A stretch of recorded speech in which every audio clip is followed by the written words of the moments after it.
Hi, welcome back. And if you're new to my channel or my Instagram account, then let me just say that we talk a lot about money here and a lot about money behaviors, money habits. Today's topic of discussion is really the 5 money mistakes that you should not be making. And, you may think, oh, I know what she's going to say already. And perhaps you do, but this is important for your money and for your financial future. So listen in for the next 5 minutes and see what you can take away from it. So the first money mistake that most young earners make, and I do not blame you if you're in your 20s and you've just started earning, saving is not going to be your top priority. But not saving is the biggest mistake that you can make for your financial future and even for your current financial state. Because saving is not about piling up that money as much as it is about creating a habit.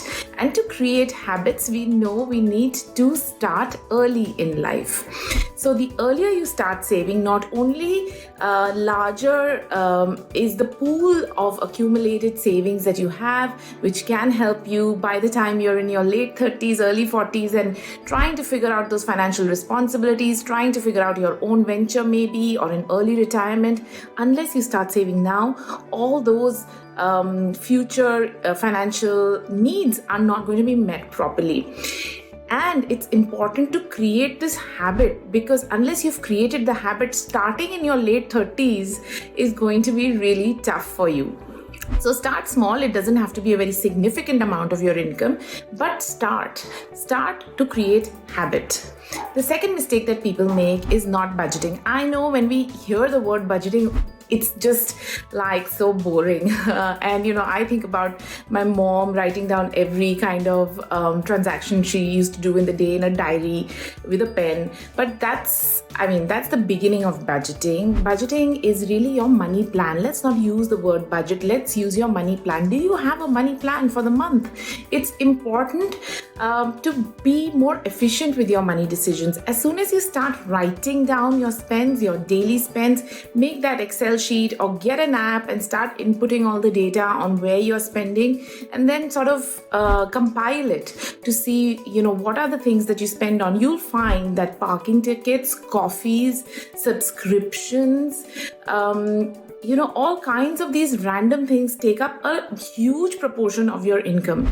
And just, it may not even be necessary. So just cutting those out can help you, have that little bit of insignificant even saving a month. So budgeting is very important. It also makes us aware of the things that we are spending on and whether those are the things we are nudged into spending because of maybe advertisements or our friends, or are those things that we're spending on really important to us. So it starts making you think about your money decisions, and it's a really important tool towards things like financial independence, things like financial stability. You may not understand it very clearly in your 20s, but it will come back in a big way when you are slightly older. So start small again, but start now and build the habit.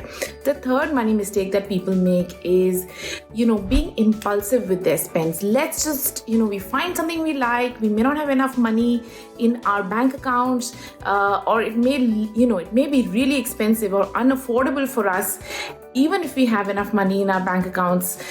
And what we do is we go ahead and we take it on an EMI. Or we buy it on our credit card and we forget about paying up for these things on time. And it's fine if it's just one thing or if it's just one swipe of the credit card. But what happens is that we get into the habit. EMIs are so easy. They make us feel like we can afford the world. All those expensive brands, those bags, those watches, those sunglasses. Oh my God, it's endless. And before you know it, the EMIs are piling up, and that pile up of EMIs has become unaffordable in your monthly income. Avoid impulsive spending, avoid taking consumption loans like this, things bought on EMI, your credit cards. Use your credit card, but be sure to pay it back on time. If it's an interest-free EMI, be sure to fulfill that EMI repayment on time. Otherwise, not only do the EMIs pile up and become unaffordable, there is a cost attached. The interest does start to kick in. There is no free lunch here.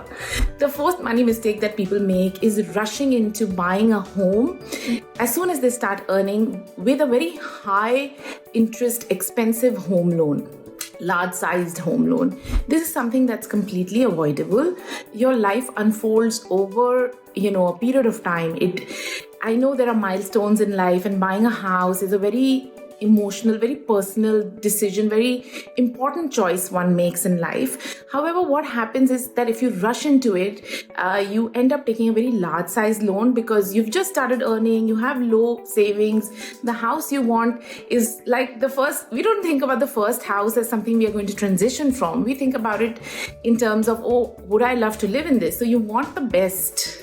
So you end up taking a large size loan, you end up, with EMIs that are really a very high percentage of your monthly income, and you end up not only tying up your money but tying up your time as well, because that job becomes so important, and job insecurities can eat in because what if you're unable to pay your EMI? So everything becomes focused, and it's not just buying the house.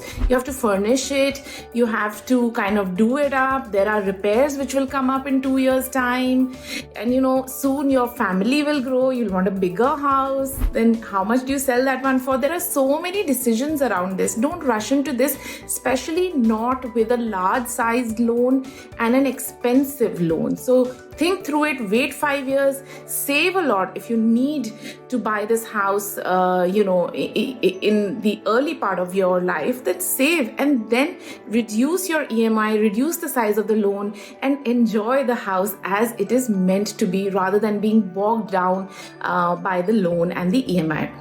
The last mistake that we are going to talk about is taking investments lightly and investing based on tips rather than considering what you really want in life, rather than considering your goals and then investing based on that. I come across people all the time who have extra money and they're like, okay, where do I put it now?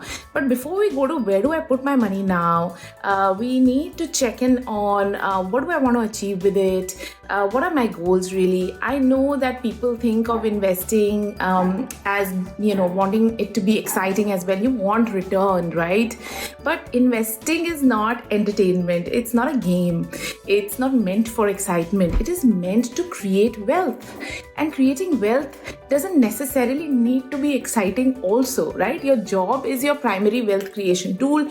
Make that exciting and then come to your financial investments and keep it as simple as possible. Look inwards rather than seeking tips from others. Look inwards into what you really want to achieve in life. What are your goals? And keep it really, really simple. If you want excitement, take a little bit of that surplus investment amount that you have and put it in something exciting and see whether you're actually able to take the risk of excitement or not. Excitement comes with risk. So first see whether you're able to absorb that risk or not. Grow your money in a simple way first, and then add on the risk and the excitement. So those are the 5 mistakes that you should avoid as early as possible in your life, and create the positive habits which will help you avoid them, so that when you're older, you already have the right foundation in place to achieve whatever financial milestones it is that you want to achieve.